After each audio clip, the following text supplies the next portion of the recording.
بات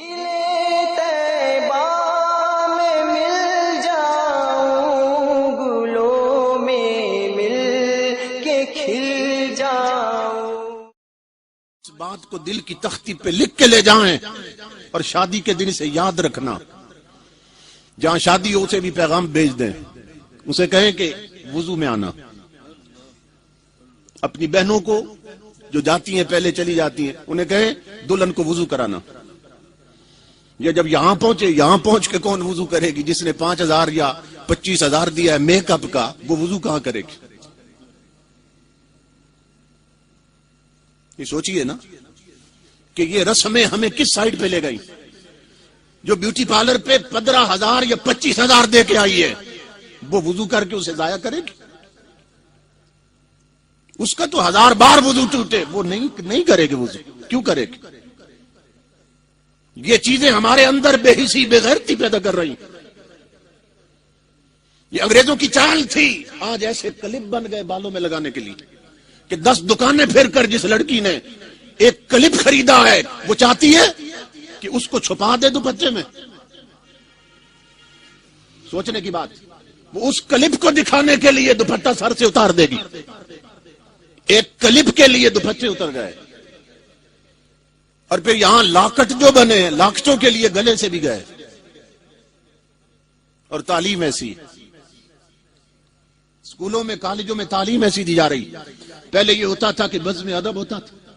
ہر ہفتے اسکولوں کالجوں میں بچوں کو بچیوں کو سیرت رسول عربی پر تقریریں لکھ کے دی جاتی تھی. وہ تقریریں کرتی. اور اس وقت صورتحال یہ ہے کہ ہماری بر اعظم ایشیا کے سب سے بڑی یونیورسٹی پنجاب یونیورسٹی لاہور, اس میں ڈانس کی کلاس شروع ہو چکی. یہ پرویز مشرف کے دور سے ہوا. ہیرا منڈی سے ماہر کنجریاں بلا کر انہیں وہاں پروفیسر اور لیکچرر مقرر کر دیا گیا. اب تاجدار کائنات کا کلمہ پڑھنے والی ہیں وہاں ڈانس سیکھتی ہیں. یہ صورتحال ہو چکی. امام الانبیاء کے غلاموں, یہ وہ ساری چیزیں ہیں جن پر توجہ کی ضرورت ہے. تو آقا فرماتے ہیں کہ جو میاں بیوی جب دولہا بنے تھے, دلہن اور دولہا پہلی رات دنیا سو جائے اور وہ وضو کر کے مصلی پہ آ جائیں. یہ بتانا چاہتا ہوں رب کس طرح خوشی میں شریک ہوتا. اللہ فرماتا ہے فرشتوں مجھے اپنی عزت کی قسم ایسا کرو تو میں حکم دے رہا ہوں میرے عرش پہ نئے سرے سے چراغاں کر دیا جائے. یہ چھوٹی سی بات نہیں. یہاں چراغاں ہوا ہے نا, تو وہ شادی کیسی عظیم شادی ہوگی کہ بندہ شادی کر رہے چراغاں خدا کروا رہا. اللہ فرماتا ہے میرے عرش پر کن دلوں کے نقشے بدل دیے جائیں, ڈیکوریشن کا انداز بدل دیا جائے, نئی سیٹنگ کر دو میرے عرش پر فرشتوں. فرشتے عرض کرتے ہیں مولا کیا ہونے والا؟ اللہ فرماتا ہونے والا نہیں, ہو چکا ہے. زمین کی طرف دیکھو, 2 دولہا دلہن سارا کچھ بھول کر میری خاطر مصلی پہ آ گئے. انہوں نے آج جذبے اپنے میرے ہاتھ میں دے دیا. ان کی پیشانیاں میرے دروازے پہ جھک گئیں. مولا کیا خوش بخت جوڑا ہے, کیا خوش نصیب جوڑا ہے کہ جس کی خوشی میں تو بھی شریک ہے. فرمایا فرشتوں صرف چراغاں نہیں کرنا, ان کے لیے گفٹ بھیجنا ہے. مولا کیا کرے؟ آواز آتی ہے جنت میں جاؤ, میری رحمت کی ایک چادر لاؤ, میرے فضل کی جھالریں لگاؤ اور لے جاؤ زمین پر جہاں دونوں کھڑے ہیں, اس ایک چادر میں دونوں کو لپیٹ دیا جائے.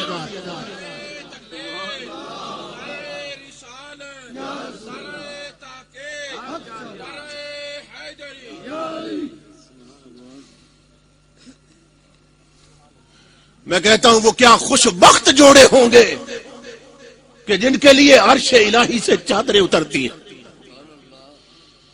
اور جو ان چادروں میں لپٹ جاتے ہیں لوگ, اور رب کی عزت کی قسم ان کے پیدا ہونے والے بچے ڈسکو ڈانسر نہیں بنتے. کوئی میر علی شاہ بنتا ہے, کوئی غریب نواز بن جاتا ہے.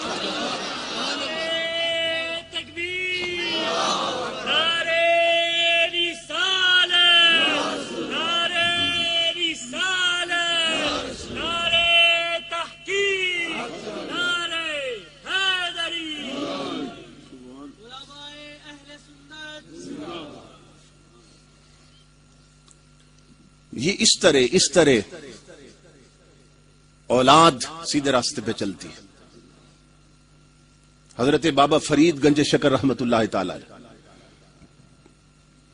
ان کی ابھی عمر 6-7 سال کی تھی. محلے کی عورتیں ان کی والدہ کے پاس گئیں، کہنے لگی فرید کی ماں ہمیں ایک بات کا جواب دے، تیرا بچہ ہمارے بچوں جتنا ہے، عمر ایک ہی کنویں کا پانی پیتے ہیں، ایک ہی زمین کا اناج کھاتے ہیں، پھر اتنا فرق کیوں ہے کہ ہمارے بچے سارا دن گلیوں میں آوارہ گردی کرتے ہیں، گلی ڈنڈا کھیلتے رہتے ہیں، تیرے فرید کو جب دیکھو حضور پہ درود پڑھتا نظر آتا. دنیا سوتی ہے، یہ مصلی پہ روتا ہے. اتنا فرق کیوں ہے فرید کی ماں؟ آپ ہنس پڑی. فرمایا اس میں تنہا فرید کا کمال نہیں، تھوڑی سی میری محنت بھی شامل. فرمایا میری محنت بھی شامل. انہوں نے کہا کیا محنت ہے؟ فرمانے لگی محلے کی عورتوں، اللہ کی عزت کی قسم، میں نے جتنا عرصہ فرید کو دودھ پلایا ہے کبھی بغیر وضو کے دودھ نہیں پلایا. یہ تنہا فرید کا کمال نہیں، یہ اس مقدس دودھ کا کمال ہے جو فرید کی رگوں میں گردش کر رہا ہے.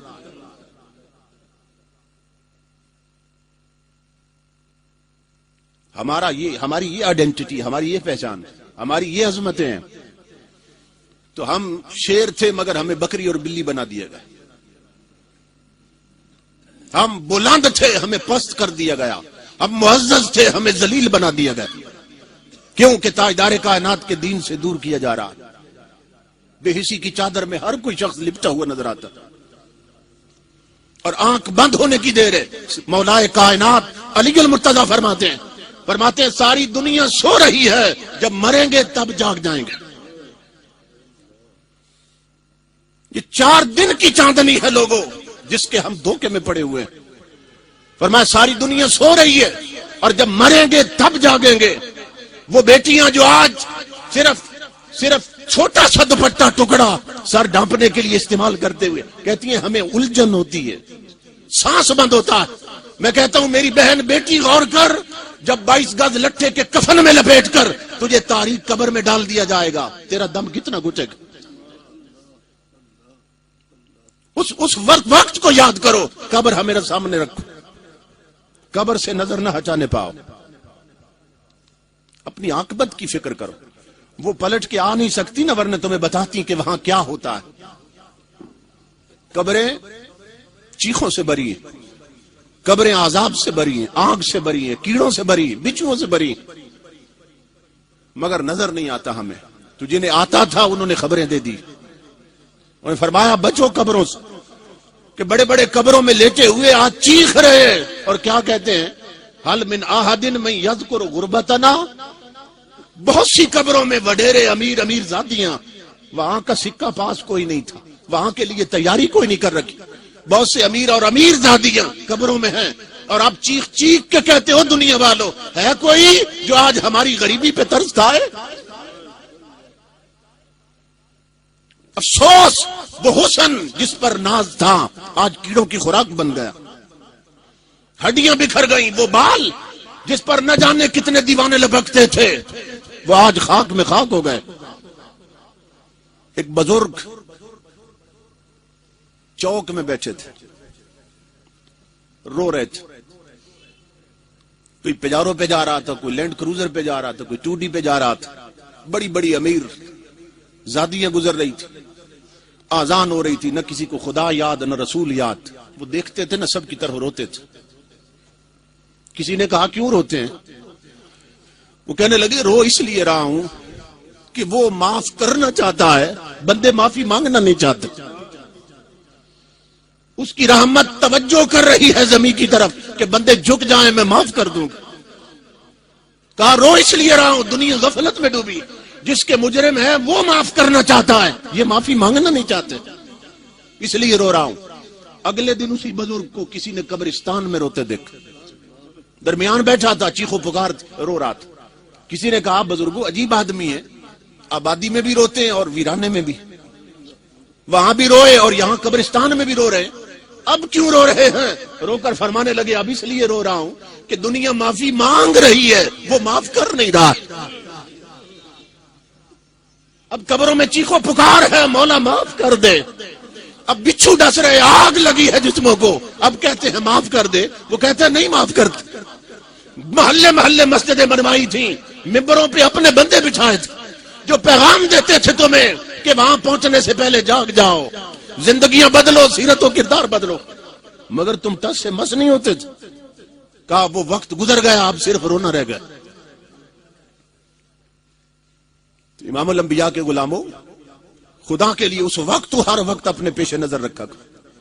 قبر ہمیشہ سامنے رہنی چاہیے، اور جن کے وہ سامنے رہتی ہے انہیں پھر ہر شے بھولی رہتی، انہیں ہر شے بھولی رہتی۔ اس لیے ہمیں یہ چاہیے کہ ہم امام الانبیاء کی سچی غلامی میں آئیں۔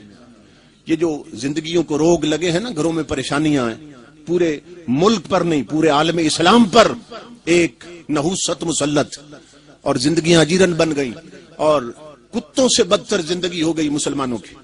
یہ صرف اس لیے ہے کہ ہم تاجدار کائنات کے سچے غلام نہیں رہے۔ ہماری مسجدوں کی چٹائیاں نمازیوں کا انتظار کرتی رہتی،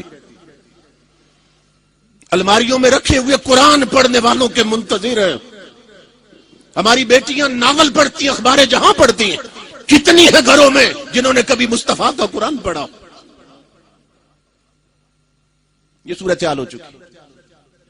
حضرت عبداللہ ابن عمر فرماتے ہیں کہ ہم صحابہ کرام کے حال میں، آپ کے زمانے میں حال یہ تھا کہ اذا کننا فقدنا الرجل فی الفجر والعشاء اسانا به الظن، کہ ہم جب کسی بندے کو دیکھتے نا کہ فجر اور عشاء کی نماز نہیں پڑھی اس نے، ہمیں شک ہوتا یہ منافق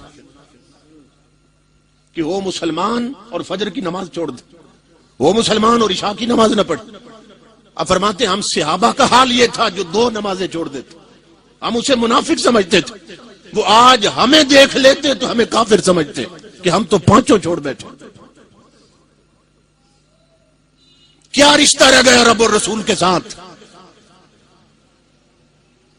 ادھر سجدوں کا وقت ہے اور ادھر ہمارے بچے کرکٹ کھیل رہے ہیں، ادھر جمعے کی نماز کا وقت ہے، ادھر گراؤنڈ میں جا کر دیکھ بچے کرکٹ کھیل رہے ہیں، ادھر عشاء کی نماز کا وقت ہے، ہماری بہو بیٹیاں ٹی وی پہ بیٹھ کر ڈرامے کی قسطیں دیکھ رہی ہیں۔